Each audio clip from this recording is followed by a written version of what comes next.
আমরা জাতীয় ভোক্তা অধিকার সংরক্ষণ অধিদপ্তর রংপুর বিভাগীয় কার্যালয়, জেলা কার্যালয়, বাংলাদেশ নিরাপদ খাদ্য কর্তৃপক্ষ রংপুর সহ আমাদের একটি টিম আজকে বাজার মনিটরিংয়ে বের হয়েছে। আজকে আমাদের মনিটরিংয়ের মূল বিষয় ছিল আমরা বিভিন্ন কাপড়ের দোকানগুলোতে আমরা অভিযান পরিচালনা করব, কারণ এই বিষয়ে আমাদের কাছে বেশ কিছু অভিযোগ আসছিল নিয়মিতভাবে।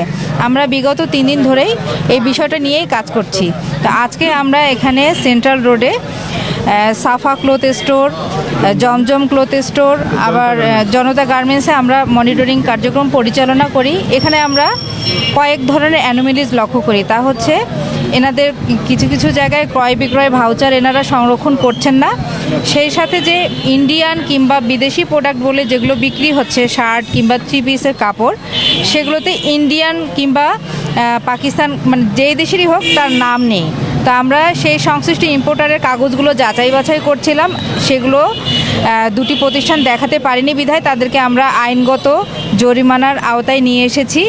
এছাড়া আরও যেগুলো বিষয় ছিল যে আমরা যে কাপড়ে যে ট্যাগ, 2 ধরনের ট্যাগ দেখা যাচ্ছিল, একটা হচ্ছে দেশি ট্যাগ আর একটা বিদেশি ট্যাগ। একটি কাপড়ে কখনোই 2 ধরনের ট্যাগ থাকতে পারে না, একই ট্যাগ থাকতে হবে। তো এই বিষয়গুলো আমরা আমলে নিয়ে 3টি প্রতিষ্ঠানকে এ পর্যন্ত 27,000 টাকা জরিমানা করেছি।